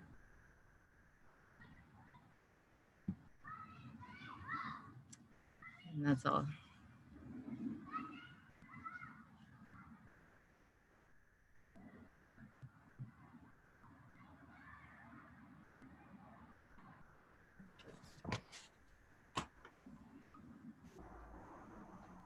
Sorry, I was having a bad mouse moment. You know, it's going to take me a long time to process and maybe even recover from the words of these two speakers. I want to thank you for your deeply felt, deeply considered, and entirely accurate, critical remarks this evening. These two presentations were devastating. I think we can all agree on that. And they were also urgently important. And I thank you for your words. This ought to be required listening for the entire city council, as far as I'm concerned. Really, I would wish everyone in Seattle would hear these remarks from these two speakers. I want to call out the brilliance of using art and the concept of a pan community in both of these presentations. So, you know, Maria, to open with the sight of the planes being cut out and put on the table, what an impact that had on me to appreciate plane after plane after plane, the noise, the noise, the noise, the assault that community of Beacon Hill lives with. Leah, for you to bring in community present, past, and this roll call of the lost, whether you want to convey that in just the individual species roster that you called out, the entire buffet of all the native plants and all the animals that they feed, and then the heartbreaking picture of that little girl and the story of that boy who would go and sit and just be quiet. It's, you know, how are we shaped by these losses in your immediate community, but also in the larger community, when the people where Maria lives can't hear a thing, where families that have lived there are pushed out by this terrible transformation, and the cynicism of calling it after Mr. Kubota, that takes the cake, doesn't it? But we see this so often, don't we? The development's called Deer Run or whatever. They're usually named for the things that are lost. And so I thank you for your words, and I want to ask you to work even a little more for us tonight, and try to, if you can, give us a sense of forwardness. How do we make it better? You know, we all are here tonight together to have this conversation because we care about Seattle and we want to stay here. How do we stop this from happening? Maria, how do we address the fact that you have people who actually lose 8 years of life just living in your community? Leah, how do we never see what just happened where you live happen again? And it has been happening from the beginning, as your documentation showed. So I want to ask you each to dig a little deeper if you can, and try to answer, how do we keep this from happening? Maria, could you speak to that? Leah, could you speak to that? Well, the city has a race and social justice initiative. The county has an equity and social justice initiative that is more formed on the 8 determinants of health. That covers all of the different components, majority of the components of what the built habitat is: jobs, transportation, housing, and so on and so forth. I am very appreciative of the Black Lives Matter movement because, again, not to be cynical, but COVID laid bare all of these broken systems. Yes. And I think we need to do what the ACA, the Affordable Health Care Act, was able to do. It laid out the cost of what it is not to provide health.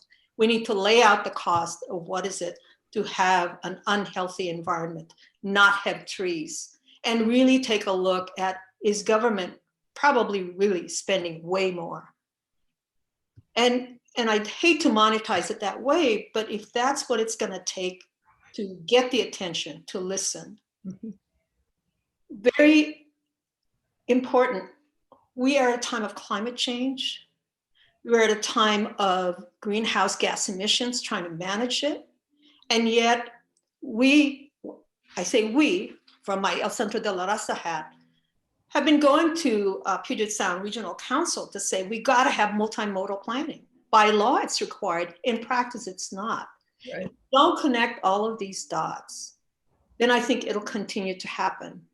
And for me, the point of the matter is that we need to start confronting government and organizations based on its values, like Lee's team. It's healthy, it wants triple bottom line, right? And we're at crossroads right now. We need to have an integrated environmental, social, and economic recovery vision. Otherwise, we're just going to make the same thing happen all over again.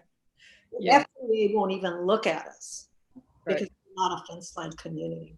And it's really oppressive because you have less resources and you need to advocate for yourself. And, you know, we, thank God, we went to City of Seattle, Bruce Harrell, Teresa Mosqueda, and Michael Bryan helped us get that study money. And that study money is key for us to be able to go around and turn to them and say, okay, City of Seattle, represent us, lift us up. Yes. But I think we talk a lot about upstream analysis, but I think it's time to really look at upstream integrated analysis, because when we're siloed on different impacts, that's when right hand, left hand is not talking together. And I really honor what Leah was saying, because when at other times that I've talked, I always talk about, you have to remember I-5 bifurcated the Duwamish Greenbelt, all of these, and now the housing, the gentrification that's occurring. And it's not like they're having trees and having high rise or whatnot. It could be woven together. It's just this maximizing that extra profit that really is in the way. This is the values point that you make, and integrating the picture that we must keep in focus. And Leah, you make the really important point about history. Don't forget the history of the land. The land has a memory. And you know, I can't resist adding about, you know, the Montlake Cut that we built, you know, today, that's for pleasure boats, right? I mean, who uses it? It's for pleasure boats, and they can't even recover the costs of operating the Ballard Locks because it's not very much used for commercial traffic, which was the original vision. So we lost all that, and for what, you know? So Leah, I want to invite you, if you might want to make a point about how do we do this better?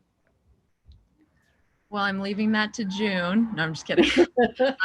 Actually, June and I discussed this quite a lot. So I think some of her ideas will reflect some of our solution thinking. Okay. But on just from your question, I was thinking about how important it is that we create a system that is actually equitable for feedback, because, you know, I partly got involved with all of this because I reached out to tree keepers due to this whole development. I found out there was this network of people, and then through that I found out there was an opportunity for public comment on the tree ordinance, which I had no idea about. And then I had to take a time off work at 9 on a Wednesday morning, when most people, especially in my neighborhood, don't have the time or the privilege to come all the way downtown and speak their piece for 2 minutes or whatever it is.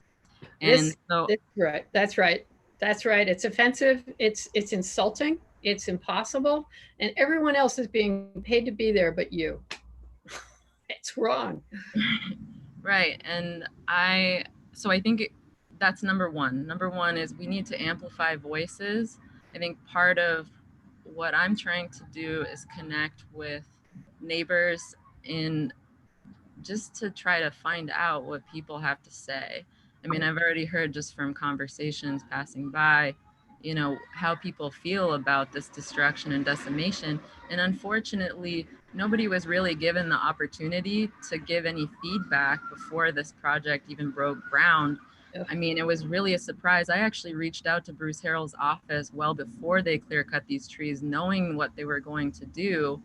And I looked at their tree assessment plan and it was grossly inaccurate. The diameters of the trees were inaccurate. The state of health of the trees were inaccurate.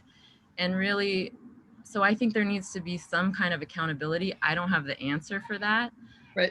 But I think it's important for people to know that this is how it works, and that permitting is really incentivized because the permit department gets paid, I you know. know, by however many permits they issue. I So know, that's sick. It's always been that way. And it doesn't stop there. You know, school construction is paid for by cutting down trees in our state. And that needs to change as well. You know, we shouldn't have this Faustian deal with the next generation of cutting down your forest so that you can have school. All right. Well, okay. Let's move on to solutions. Thank you both for your words. So meaningful and so deeply researched. Thank you very much. Okay, segment 3. We're going to have June Blue Spruce, and she is going to share about the importance of people in our communities engaging in supporting tree conservation. This includes the on-the-ground efforts and political action. And Deb Hayden, and she's going to share how Seattle's Audubon Society is working to protect our tree canopy. So let's hear some solutions. I know I'm eager. Hello, I am so delighted to be part of this amazing panel.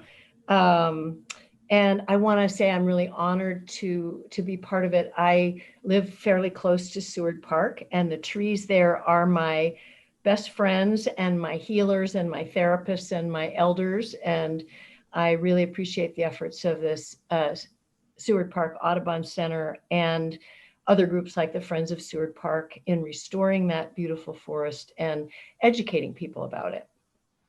So I'm here to talk about what can we do to preserve and grow Seattle's precious urban forest. So go ahead and start that slide. And next slide.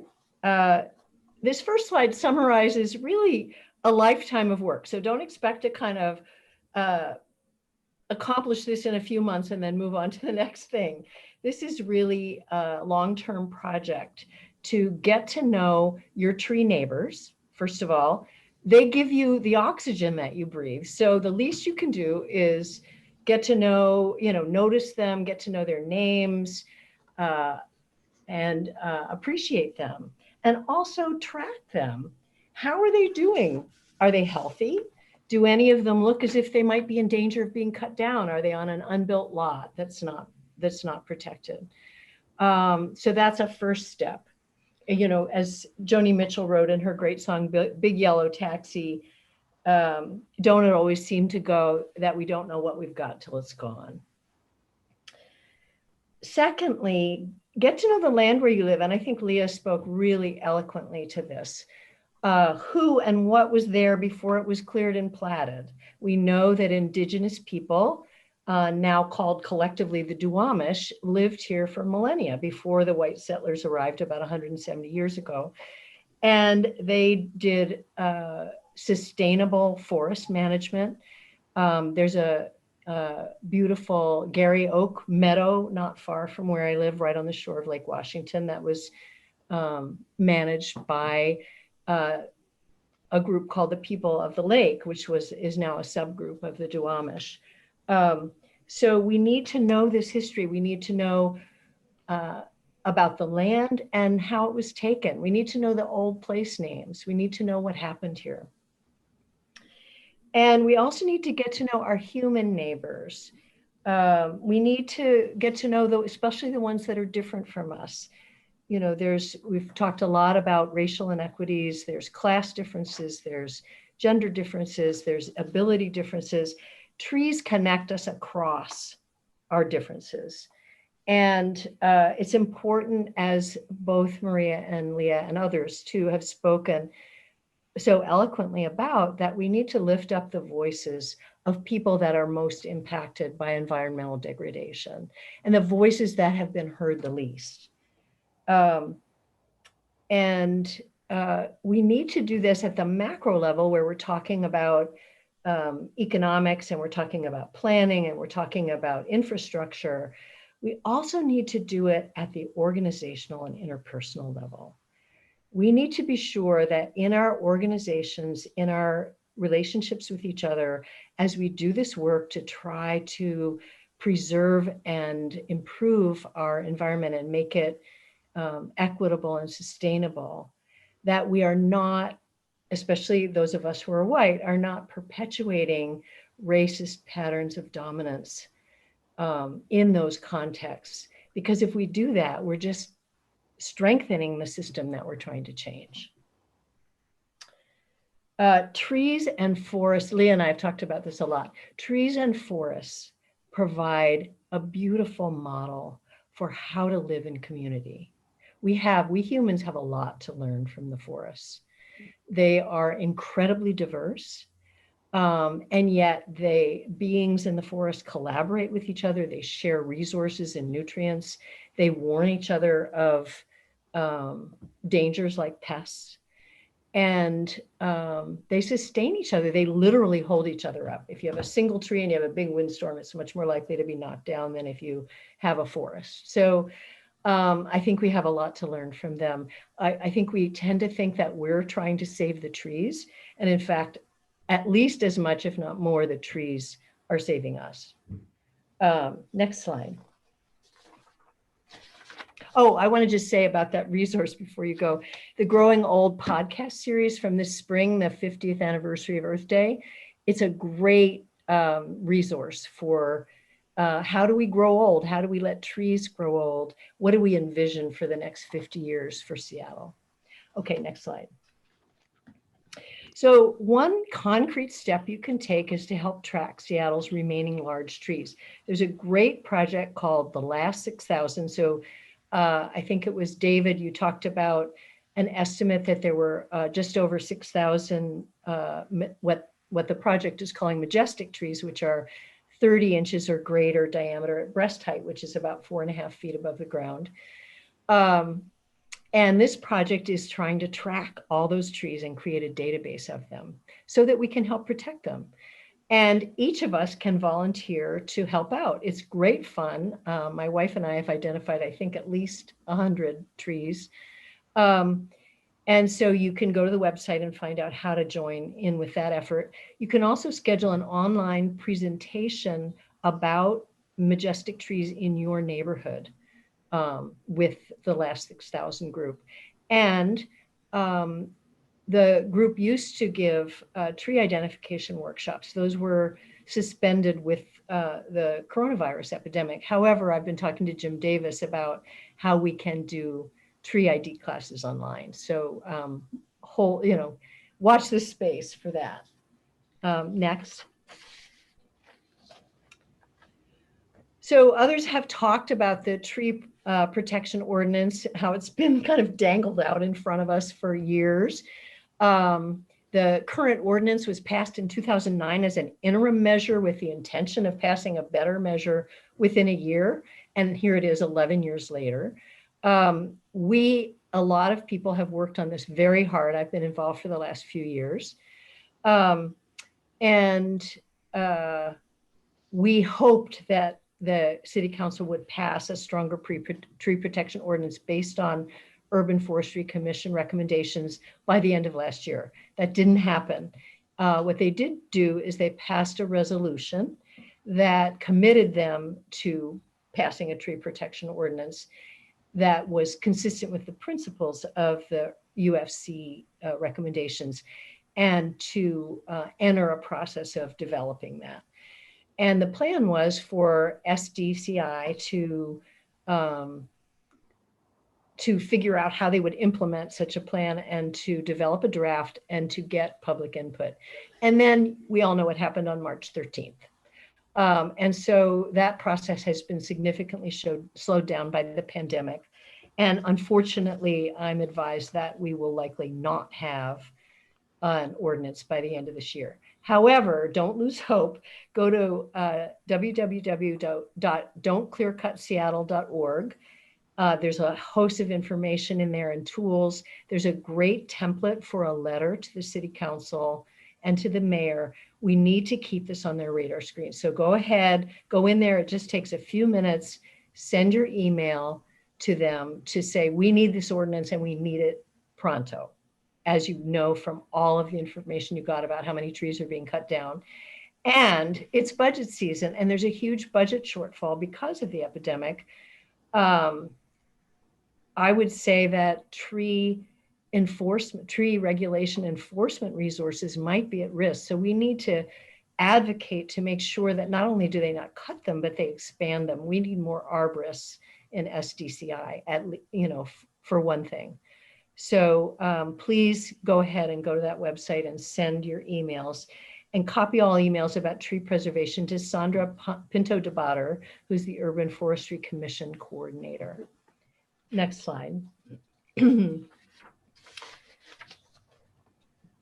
So in the interim, SDCI is doing something. They proposed a Director's Rule 13/2020 on tree protection that incorporates at least some of the improvements that the proposed ordinance would have. And those specific things are detailed on the slide: decreasing the threshold size of exceptional trees from 30 inches diameter at breast height to 24 inches, giving some protection to all trees that are 6 inches diameter at breast height, requiring tree care providers to register with the city, continuing existing protection of tree groves.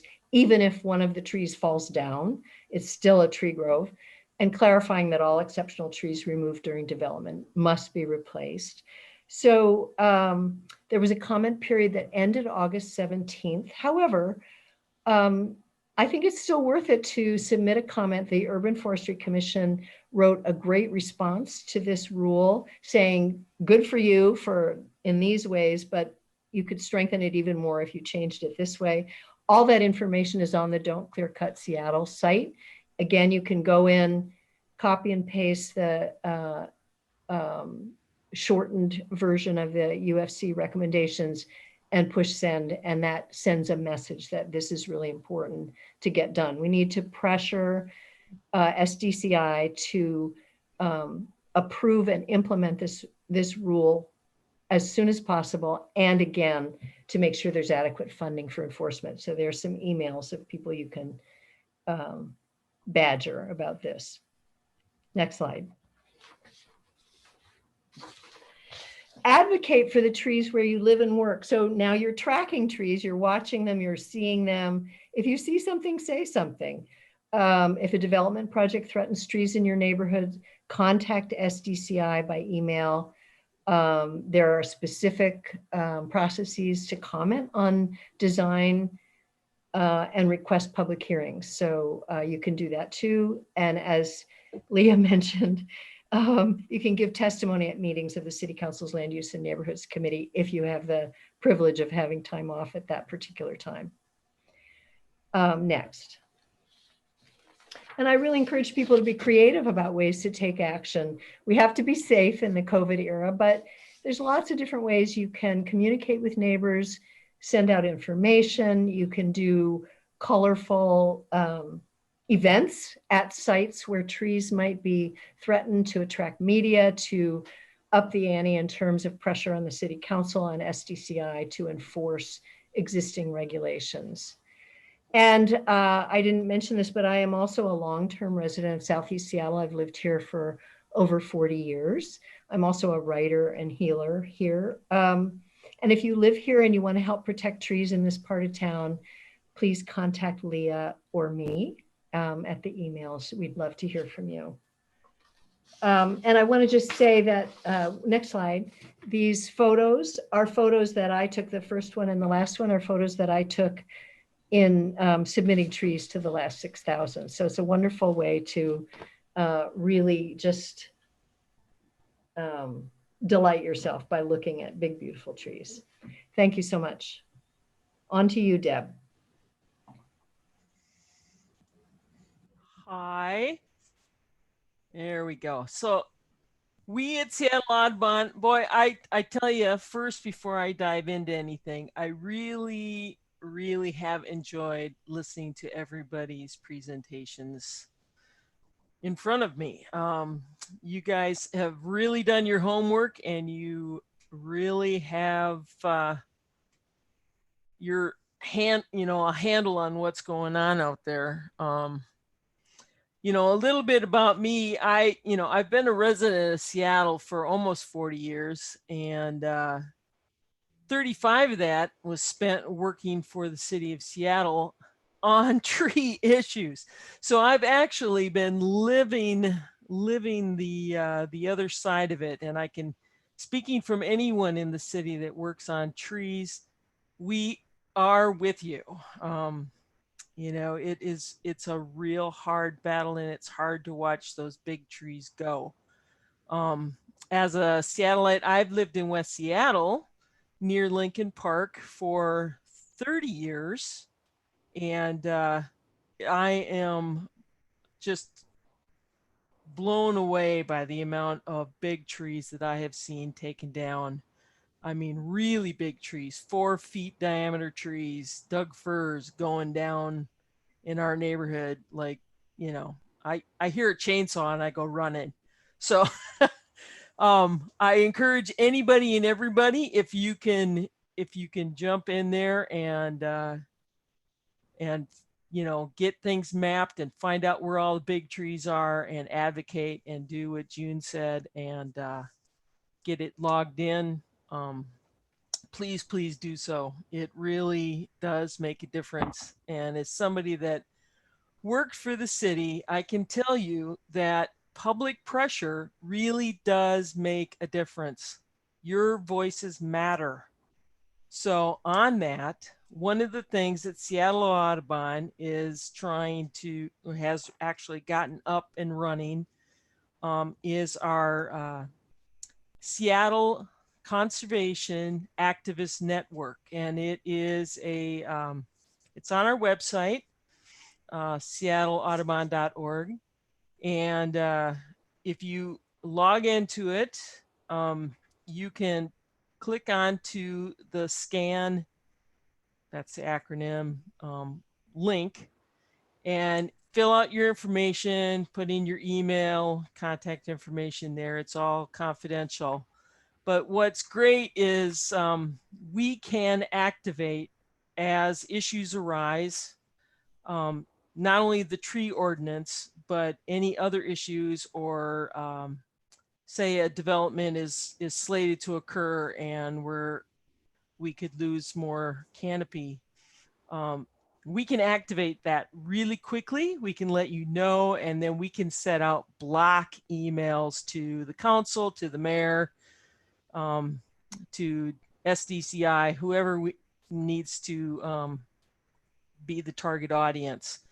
And we can activate our membership at the same time to provide that information. So we are also looking at having a template letter in there that you can use to email. I think it's the way to go, and I think we can really make a difference if we jump in there and do it. Seattle Audubon, obviously we're all about birds, but birds need habitat, and our urban landscape is critical. Trees are everything, and the big trees are absolutely essential to so many species. I want to see trees getting planted. I know there's programs and targeting going on down in the Rainier Valley, Rainier Beach. It's kind of in its infancy. I think the city needs to be more engaged in that direction. And Seattle Audubon is definitely looking to get more engaged and partner with other organizations to kind of help leverage those changes in the South Sound. So You know, I don't know. Do I have another slide or not? I'm not sure. Joe.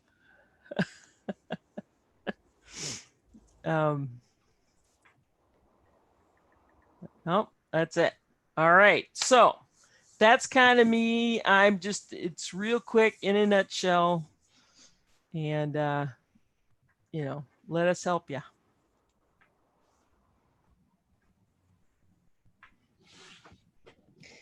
Okay, thank you for that.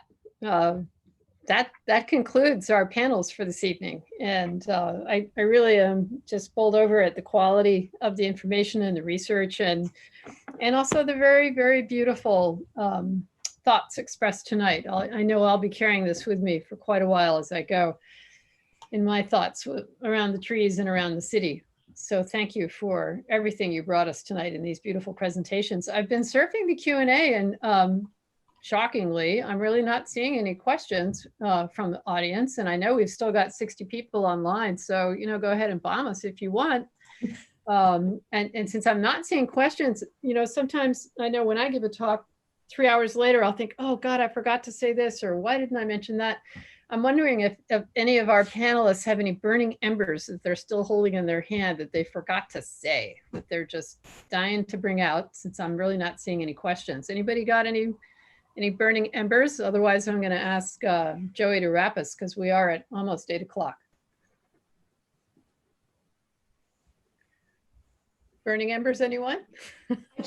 I just want to say that I meant to call out when I said the thing about, listening to the communities most impacted. I think Maria's presentation was such a powerful example of that, the power of people who are directly impacted and that voice being heard and being given resources to establish data. That's so important. So thank you. I do want to call that out as well, because, without this data, which you are all doing such an excellent job of gathering, you can't make your case. And you are doing a wonderful job at that. And that's data about the trees themselves. It's also about the impacts on the people. So keep that up. And June, I want to also lift up your comments about the fact that, we can do this together. It is the mycorrhizal example of all those trees holding each other together below the ground. You don't even see the way they're connecting one to the other. Isn't it the same for us? And I can tell you as a reporter, your voices do matter. There's no question. I mean, I can remember once, Scott, I was covering something in the Washington State Legislature, and a lawmaker stood up on the floor of the House and said he'd gotten all these letters. And so he was really disturbed and worried about an appointment to the Fish and Wildlife Commission. I thought, okay, fine, great. And I went up and I talked to him later and I said, how many people wrote to you? And he said like 7. So do not underestimate the power of the personal handwritten original note. I'm not talking about a robo anything. I'm talking about from your kitchen table to that elected official. I think as we become more electronically digitized, the face-to-face and the real communication. And when was the last time you got a real letter and how excited were you? So put a stamp on it, write it, make those calls. And I know it's hard and I know it's difficult and sometimes even insulting, but honestly, if you show up in numbers at those public hearings, and I do mean numbers, and you do it with creativity and sass, it gets noticed. So don't stop, keep going. It all counts. And thank you, every one of you tonight, for your participation, and including the audience. Still a lot of people on a beautiful night. So thank you for hanging with us for the trees. Joey?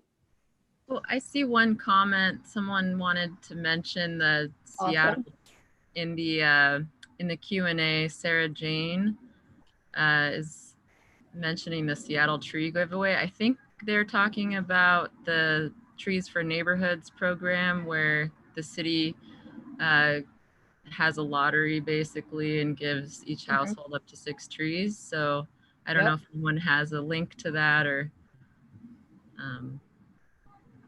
or if Sarah Jane, that's what you were talking about. And since we've learned tonight that it's basically bring your own tree, we all need to get planting, don't we? Yeah, I can add on to that too. No, that's actually correct. Sarah Jane mentioned that once a year, I believe, the Seattle gives away trees. I know I picked up a tree last year, and you can, depending where you're going to plant it, whether it's in your front of your property or in the alley, they'll give you a coniferous or deciduous tree. I don't have that link information right now. It might be under trees for Seattle or trees for neighborhoods. I would start there. I know they still have trees now. They already have trees now that were not taken from last year, but they're free trees. They're usually very small saplings, maybe no more than 2 or 3 foot tall, but it's a start. And I am seeing a request here for a list of organizations, people, links, emails that can be sent to attendees. I think that's a great idea for follow-up, including the details on this tree giveaway. Yeah, let's see. So Joey, maybe we could work on that. Yeah, one thing I can do is kind of coalesce all the information, all the links that we've acquired here. Tomorrow, this presentation will be on our website. I probably won't be able to get the links on there, but I will be able to put those links on there probably by, sometime early next week, so they can connect with places to find trees and become advocates for all the work that we've spoken about here.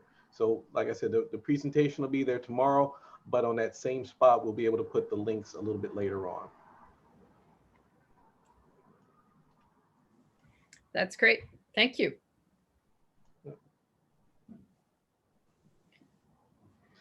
Well, Joey. So, first of all, I want to thank all of our panelists who joined us tonight. This was an idea that Woody Wheeler brought to me a long time, a while ago. We've worked on it for a while. Woody, we thank him because he's actually one of the creators of the Seward Park Audubon Center. And we want to thank him for bringing together so many different people who have these different viewpoints to looking at the situation of the tree canopy, and for their valuable knowledge and hard work in terms of putting together this presentation that we can provide to you tonight. And a special thanks to Linda, who really wraps things together in such an amazing way. I don't know how she does it. She is not just a great writer, but you can see that she's a very, very good listener. And I think that's the first part about telling stories out there. You have to really be in touch with what people are saying and dig deeper and present that stuff to a larger audience. So thank you all for sharing your work and spending the evening with us. And to everyone in the audience, thank you for spending another evening with us. Our next event online will be Thursday, September 10th, which is next Thursday. Author Linnea Westerland will join us to talk about how we can find nature in our urban settings and utilize these spaces for healing, which is something that I think we can all take a little bit of a benefit of right now with all the things that are going on in our lives here in Seattle, around the country, and around the world. Once again, you can watch tonight's presentation for free online at Seward Park Audubon Center's Rewind page beginning tomorrow morning. Thank you and have a great evening. And there's a really cool sunset out there if you got the chance to look out there and see it. So have a good night. Thank you. Thank you, Joey. Bye. Thank you, Joey. Thank you. Thanks, Bye-bye. everyone.